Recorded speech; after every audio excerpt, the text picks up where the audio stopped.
to Loom of dreams. This is a place where stories are woven softly, thread by thread, until they become a blanket of quiet comfort around you. Here we slow down together. We listen, we breathe, and we rest. As you settle into this moment, let your body grow a little heavier, your thoughts a little lighter. The day has done enough. There's nothing left to rush, nothing you need to hold on to, only the gentle rhythm of your breath and the warmth of the evening around you. Before we begin tonight's story, let's take a few moments to settle the body and quiet the mind. If you'd like, close your eyes now. Let the rest of the world fade a little. Notice where you are, the shape of the room, the stillness of the air, the gentle warmth that surrounds you. Now, take a slow breath in through your nose. Feel your chest lift and your belly rise. And then slowly breathe out through your mouth, as if you're blowing warm air onto a window. Let your shoulders drop and feel that breath leave gently, like a sigh. Again, inhale softly, not too deep, just enough to feel the cool air enter. Pause for a moment and exhale slowly. Each time you breathe, imagine the air moving like a wave, in and out, steady and kind. Your body begins to understand this rhythm, the same rhythm as a calm sea at night, the same rhythm as the fire in the hearth. If your mind begins to wander, that's perfectly fine.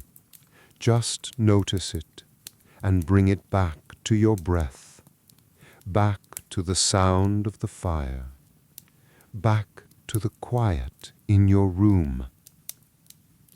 Now feel your body growing heavier, your hands resting loosely, your jaw unclenching, your eyes softening behind closed lids. Let your breath find its own pace. There's nothing you need to do. You are safe, you are home, and you are ready to rest. Tonight, we return to the quiet winter shores of the Norwegian Fjord, where the days are short, the snow falls softly, and the warm glow of a small wooden cottage drifts like a lantern through the cold. In this gentle corner of the world, little Ingrid begins her morning with a surprise. A letter from her dearest friend, Freja, who will be traveling through the snowy hills for a long-awaited sleepover. What follows is a day filled with small joys, preparing the cozy loft, warming the house with simmering soup and rising bread, and watching the world outside turn slowly toward dusk. And as the sun dips behind the mountains, Freja finally arrives, bringing laughter, stories, and the soft magic of friendship into the winter night.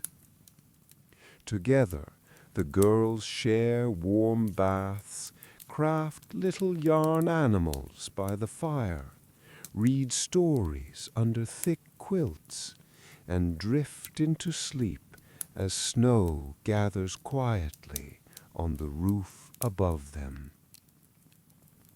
This is a story of companionship, soft light, gentle winter sounds, and the comfort of being welcomed home.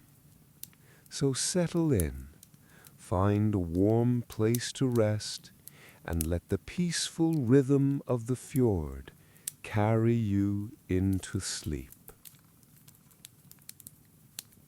Morning settles gently over the fjord, layering the world in a pale glow, as if someone has brushed the sky with diluted silver.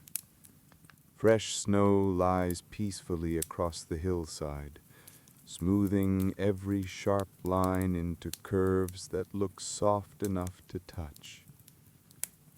It is the sort of winter morning that carries no wind, no rush, just a calm, steady hush that feels almost sacred. Inside the cottage, Ingrid sleeps curled beneath a warm woolen blanket while the hearth murmurs softly in the main room. Her grandmother must have risen early, coaxing the fire back into its quiet strength. The soft crackling travels through the wooden walls like a promise of warmth. Ingrid stirs slowly, half aware of the delicate scents floating through the house. Warm pine from the hearth, cooling porridge on the stove, the faint, smoky sweetness that always lingers in winter mornings. She stretches, letting herself hover for a moment between the last threads of dreaming and the beginning of wakefulness. Just then, a small sound comes from the front door. First a flap, then a soft scrape against the rug. Familiar and unmistakable. The mail slot. Her eyes open fully. Mail in the middle of winter is a small wonder. Letters arrive rarely, and when they do, they usually carry more warmth than the fire itself.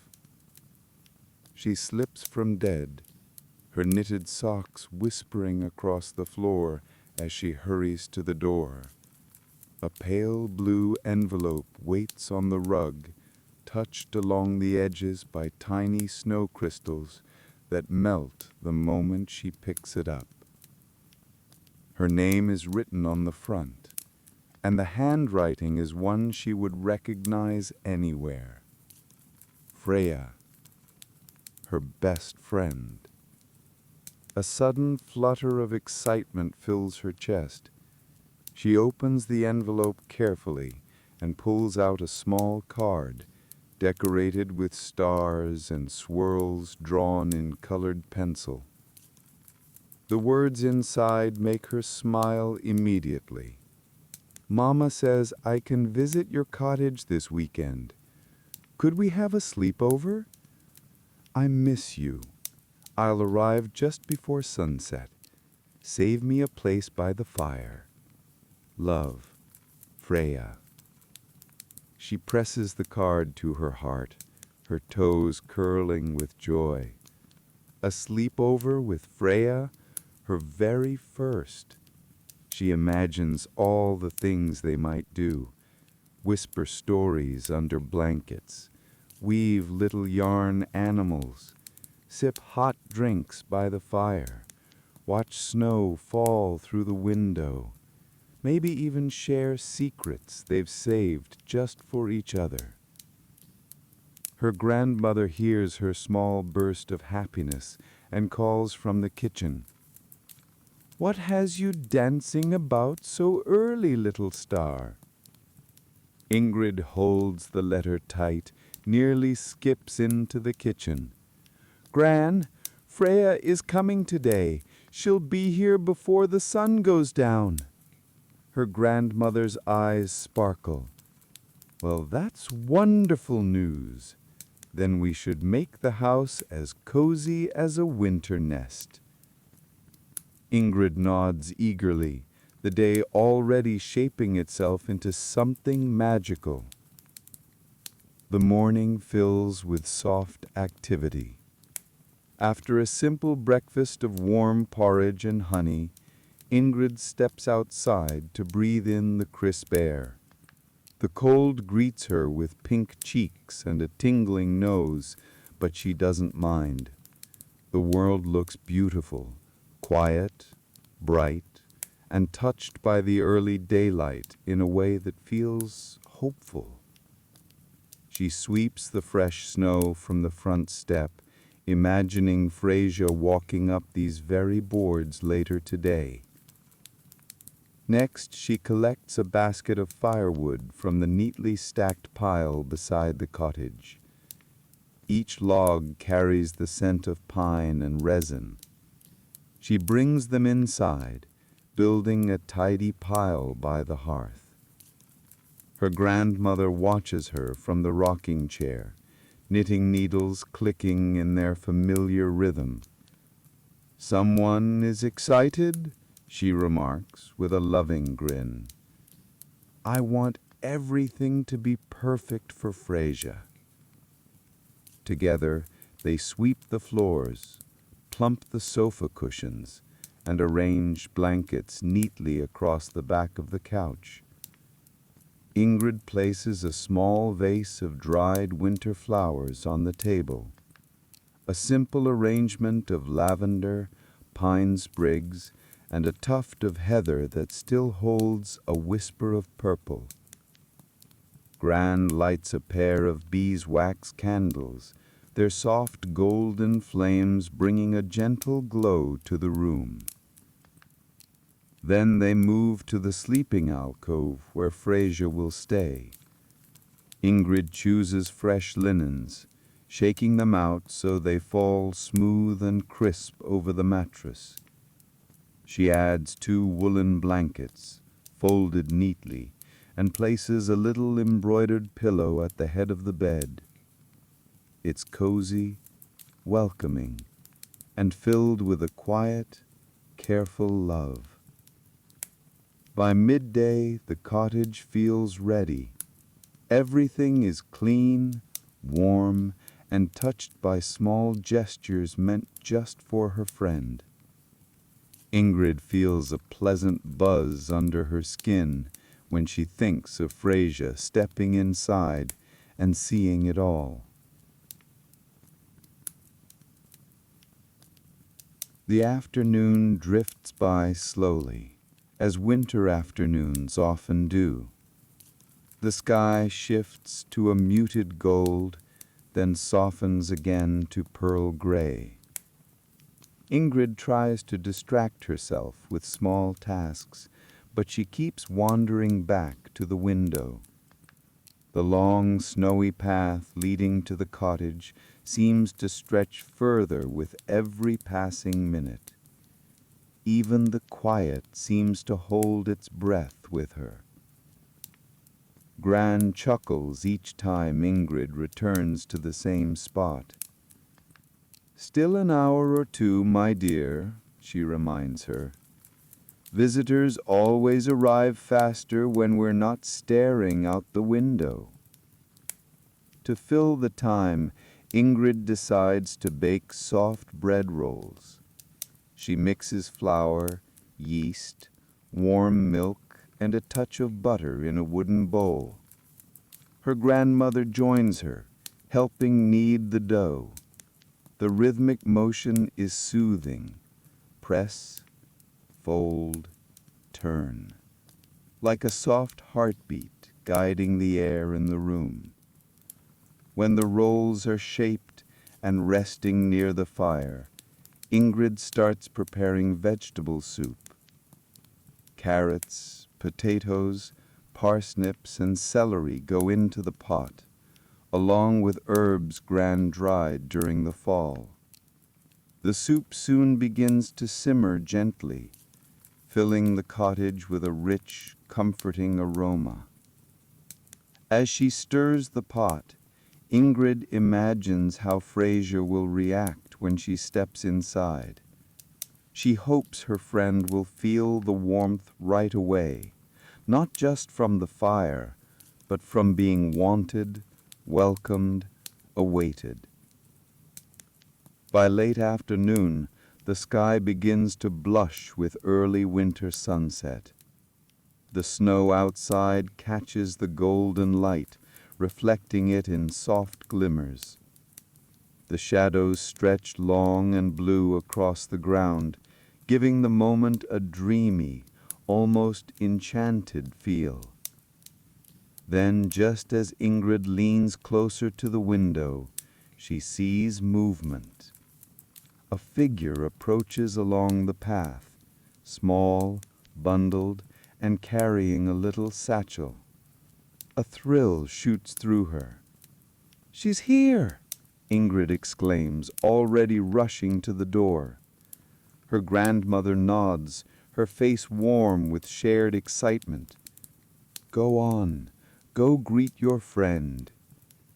Ingrid bursts out onto the porch, boots crunching sharply against the snow. At the bottom of the steps, Freja looks up with bright, rosy cheeks and eyes full of relief and joy. "Ingrid! Ingrid!" They meet in a flurry of arms and scarves, hugging tightly against the cold. Freja's coat is dusted with snow, and her breath makes soft white clouds in the fading light. "You made it," Ingrid says breathlessly. Freja grins. "We almost got stuck behind a snowplow, but Mama said the road to your cottage was clear enough. I've been excited the whole way." Ingrid takes her friend's hand and pulls her toward the warm glow of the cottage. "Come in quick, you must be freezing." Freja steps inside and sighs with deep contentment. "It's so warm, and it smells wonderful." The cottage seems to glow more brightly with her arrival. Travel in winter leaves a coldness that sinks all the way into the bones, so Ingrid suggests exactly what she knows Freja needs most: a warm bath. Freja's expression lights up instantly. The wooden tub Gran prepared earlier is already filled with steaming water, warmed stones at the bottom keeping the temperature just right. A few drops of spruce and chamomile oil swirl across the surface, releasing a scent that feels like forest air tucked into a blanket. The girls change into soft cotton nightshirts and step into the bath together. The warmth envelops them and melts the chill from their fingers and toes. Freja lets out a long sigh. "This feels like sinking into warm clouds," she murmurs. "It always makes me sleepy," Ingrid says, trailing her fingertips across the ripples. The faint crackle of the fire nearby blends with the soft splashing of water. For a while, neither of them speaks. They simply enjoy the heat and the comfort of being together again. As the bath relaxes their tired muscles, they talk about the journey, the snow, school stories, and the little things they've missed sharing with each other. Ingrid notices that Freja's hair has grown slightly longer and that her cheeks are rounder this winter. Freja, in turn, asks about the wooden toys in the house and the new blanket folded on Ingrid's bed. Gran brings warm towels and helps them dry off. The girls wrap themselves snugly and shuffle into the kitchen, where the table is already set. Dinner is simple but perfect. Steaming bowls of vegetable soup, freshly baked rolls, a square of butter melting slowly on a small plate, and a pot of herbal tea that steams gently in the corner. They eat with the unhurried contentment that only winter evenings bring. Freja takes a bite of bread and closes her eyes. This tastes like a hug, she declares, and Gran laughs softly. After dinner, the sky outside grows dark, and the world beyond the windows becomes a quiet, velvety blue. Freja and Ingrid move to the living room, settling near the fire. The basket of yarn and knitting needles waits patiently beside them, ready for the next part of the evening, the part where they will weave small toy animals together, adding stitches in soft, shared silence. But that is a story for the next chapters. Tonight, the cottage feels full of warmth, of soft laughter, and of the kind of friendship that makes winter glow from the inside out. After dinner, the warm glow from the hearth spreads softly across the wooden floor, as if it has been patiently waiting for this precise moment, the quiet hour when the day melts into evening, when two young friends settle into a shared world of imagination and gentle craft. Ingrid and Freja take their places on the woven rug, a familiar island of comfort in front of the fire. Ingrid pulls the yarn basket closer. Freja opens it with the sort of excitement only children can make so delicate. Her fingers hover for a moment over the skeins, as if greeting each color in turn. She finally chooses a warm fox orange yarn, smiling at its softness. "What will yours be?" Ingrid asks, already knowing the answer but loving the ritual of the question. "A fox," Freja says immediately, hugging the skein lightly. "Then I'll make a bear. Bears look good next to foxes." Freja nods as if this is a universal truth. They begin looping the yarn around their needles, slowly at first, then more confidently. The rhythmic tap of knitting needles floats softly through the room. Between them, the fire crackles and shifts, as if leaning closer to watch. Gran sits nearby, rocking gently in her wooden chair. The chair makes a soft, creaking sound, comforting, steady, like a heartbeat in a quiet room. She works on a new shawl, the wool sliding through her practiced fingers in a rhythm almost older than the cottage itself. As the girls knit, they whisper about their days, their schools, and the tiny dramas that only best friends understand. How Freya's teacher got snow in his mustache during recess. How Ingrid accidentally spilled ink over her notebook, but somehow made it look like a drawing of the night sky. Every now and then, the girls slip into silence, not because they run out of things to say, but because crafting is also a kind of gentle meditation. A few times they pause to look up at the window, where flakes of snow drift slowly, illuminated by the faint reflections of the fire. "Ingrid," Freja says softly after a while, "do you ever feel like the snowflakes are watching us too?" Ingrid tilts her head thoughtfully. "Maybe, but only in a friendly way." They return to weaving, but now with tiny smiles that reflect how magical winter feels when shared with someone who understands its quiet music. When Freya's fox body begins to form, she holds it up. It looks a little lopsided, but in the most endearing way. "It's perfect," Ingrid says genuinely. "And your bear?" Freya asks. Ingrid shows her the small, round shape. Already plump and soft. "He likes the fireplace," she says, making the bear lean forward as if sniffing the warmth. The fire puffs gently in approval. Ingrid's father returns from his workshop outside, brushing snow from his coat before stepping into the warm glow of the main room. The moment he enters, the air shifts. His presence always brings a grounding calm, as if a steady winter wind has joined them inside. "Well now," he says, noticing the half-finished animals. "Looks like they're becoming part of the family already." Freya blushes a little.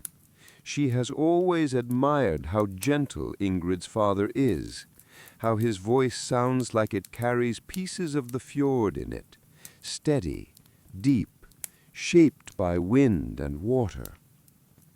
He settles on a small stool near the fire.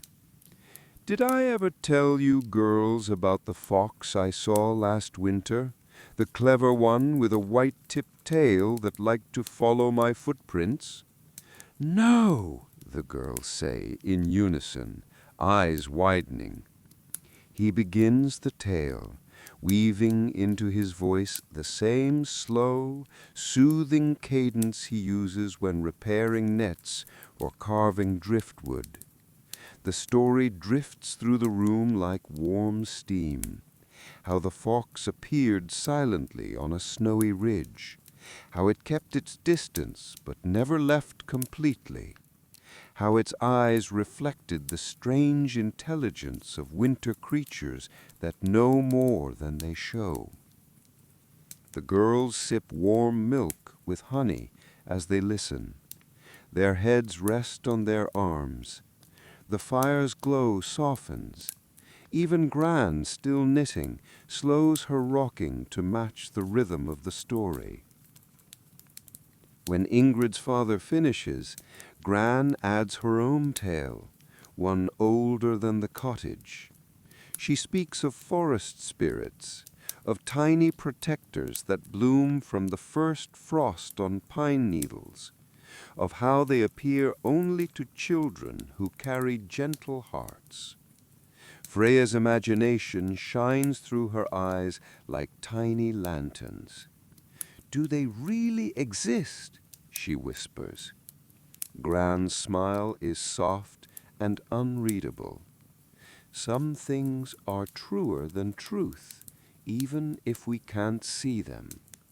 The girls exchange looks full of wonder. Then Ingrid asks for one last story. Gran chooses a quiet one, about two children who followed a moonbeam trail to the edge of a frozen lake where the sky touched the water.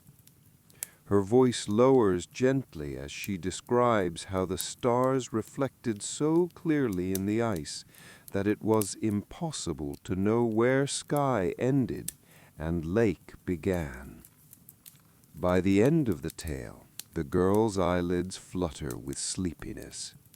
The warmth of the room, the comfort of their full stomachs, and the softness of the firelight all coax them toward rest. Father stands, stretching his back with a quiet groan. "I think the loft is ready for you two." The girls nod, their movements slow and dreamy. The day has been full, rich, and warm. The loft is one of Ingrid's favorite places in the cottage. To her it feels like a secret sanctuary, high enough to feel tucked away, low enough that she can touch the ceiling beams if she stretches her fingers. The wooden steps creak softly as she and Freja climb them, carrying their stuffed fox and bear. The moment they reach the top, Freja gasps, "It's beautiful!" The lamplight casts a golden glow across the loft. 2 beds sit side by side under the sloping ceiling. Ingrid's familiar one, and a freshly prepared guest bed for Freja. Thick quilts embroidered with tiny winter flowers are folded neatly on each one. A small shelf holds books, seashells, and smooth stones Ingrid has collected from the fjord. Dried lavender hangs from a beam, releasing a subtle, calming scent into the air. Freja walks to the window. From here she can see the faint shimmer of the fjord, dark and still as polished obsidian. Snow falls steadily outside, softening the edges of the world. They put their toys on a wooden stool between the beds. The fox and the bear sit upright, facing the window, as if watching the falling snow. "Do you think they'll talk when we're asleep?" Ingrid asks, voice mischievously quiet. "Definitely," Freja replies with mock seriousness. "The fox will tell the bear all about mischief, and the bear will pretend not to listen." The girls laugh softly, then take turns brushing their hair and washing their faces with the warm water Gran left for them. Ingrid feels a special satisfaction watching Freja make herself at home in the loft. When they're finally ready, Ingrid climbs onto Freja's bed with a well-worn book in her hands. "This," she says, "is my favorite nighttime story." Freja's eyes sparkle. "Read it to me." Ingrid opens the book. The pages smell faintly of old paper and pine sap. Her voice settles into a soft, rhythmic tone as she reads about 2 sisters who follow a glowing fox through a snow forest. The story is filled with magic and winter light, and Freja listens like she is drinking warmth straight from the air. When Ingrid finishes the chapter, Freja yawns, one of those childlike, whole-body yawns that feel like a small stretch of the soul. "That was perfect," she murmurs. Ingrid helps her settle under the blankets. "You're the best reader," she adds sleepily. "You're the best visitor," she whispers back. They both giggle quietly.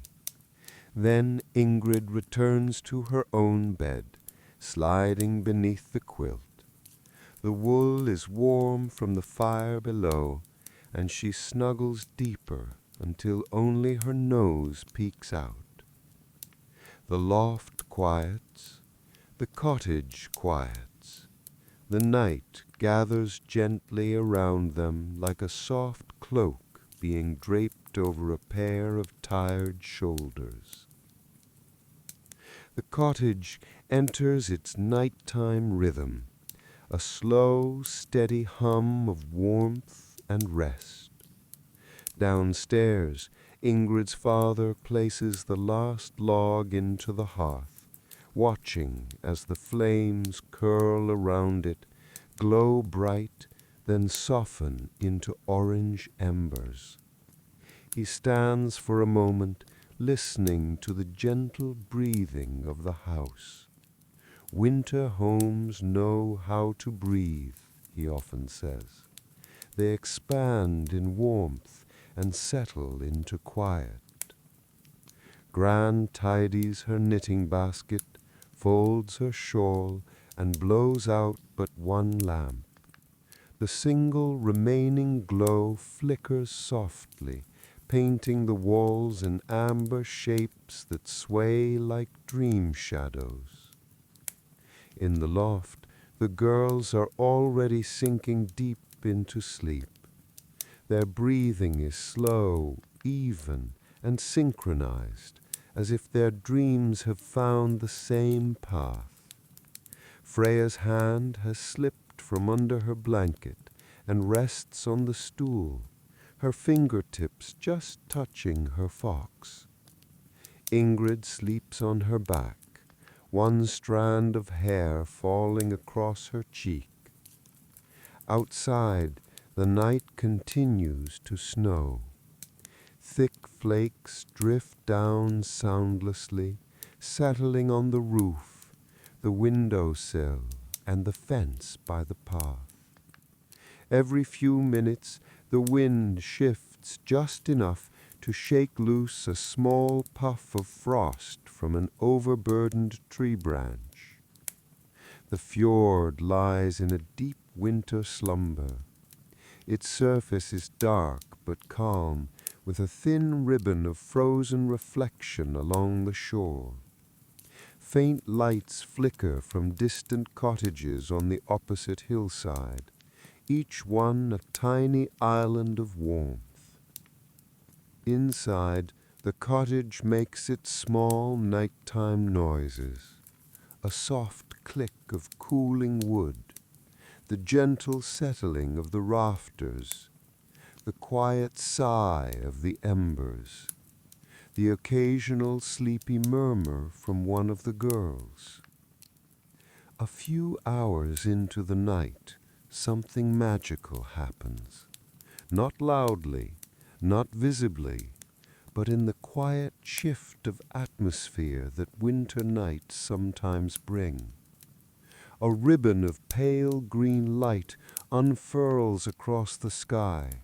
The northern lights appear, faint but shimmering above the fjord. They ripple gently, as if waving hello to the sleeping world. The girls do not wake, but the faint green glow reflects through the loft window, brushing their quilts with a hint of color. Freja's fox catches the glow on its tiny black eyes, giving the illusion that it is awake, keeping watch. Ingrid's bear looks peaceful, its round body lit just slightly by the soft glow.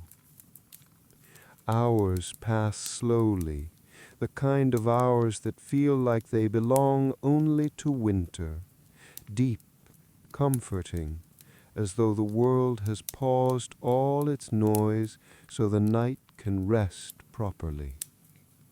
In the loft, the warm air holds steady, wrapped around the girls like a protective cocoon.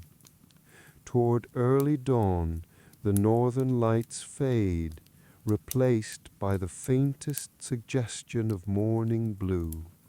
Snow still falls, lighter now, almost shy. The cottage stirs gently. Ingrid shifts in her sleep, turning onto her side. Freja curls deeper into her blanket. The fox and bear remain side by side, just as they were placed, small companions in a world softened by winter, warmth, and friendship. And as the pale light of morning begins to seep into the loft, the cottage seems to whisper the promise of another gentle day. Good night.